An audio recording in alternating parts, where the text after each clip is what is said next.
My problem is this. Tonight, when I head to the St. Regis, I am likely to see Anna. I have not seen her in 5 years. She's increasingly at the center of my thoughts. So my decision has to be not whether to go. There is no question of not going.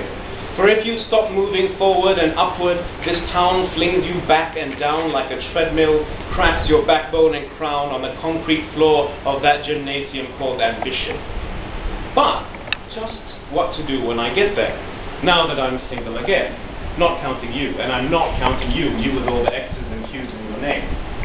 And now that Anna, so I hear from friends, is single again. I cannot imagine her possessed by another.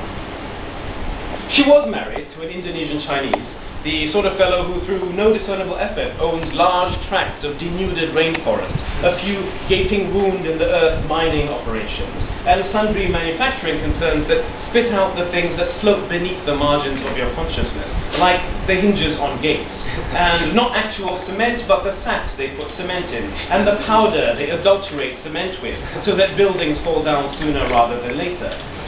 Things that ensure the cash to splash for generations to come.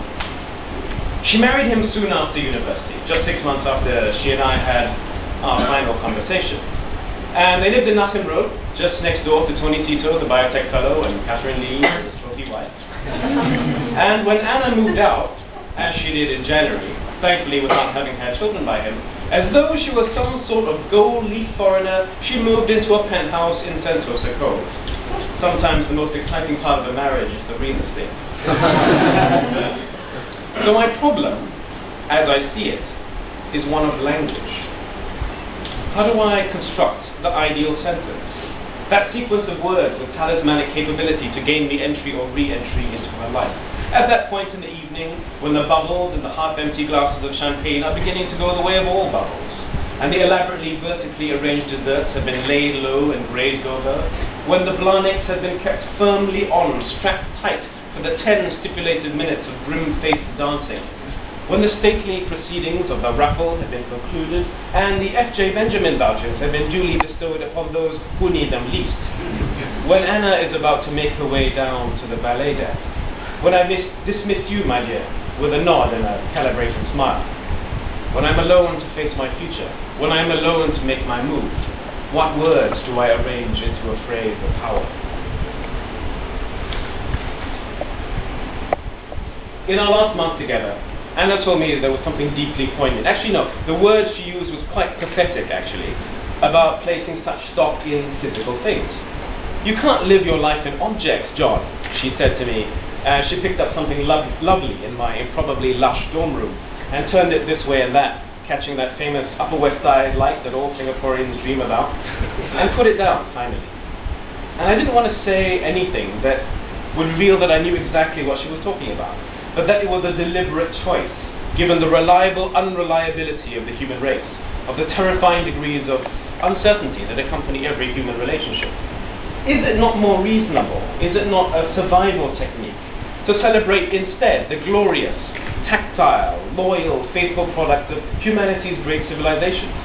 Our lacquer boxes, our Coromandel screens, our celadon bowls, our hand-forged samurai swords, our linens, our silks, our wools, cashmere shawls so fine you can pass them through a ring, tightly woven Panama hats, perfume from rare and increasingly unattainable ingredients. The way sunlight is improved upon when it passes through a stained glass window. The way nature is best expressed in the formality of a French garden. The way wildness is tamed in the Balinese landscape. When our lovers have deserted us, when our friends have migrated and our parents and grandparents are no more, these are the things that will surround us and comfort us and remind us why it's important to be human and to exist and to fight on. Thank you.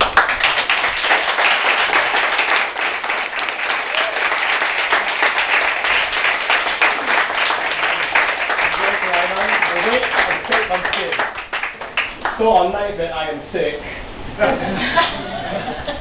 echo. The next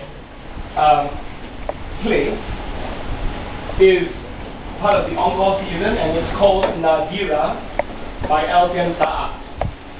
Sweden plays the mother of Nadira, and Sweden also won the Best Supporting Actress Award at the Light Theatre Award 2009. And Tony plays her new friend.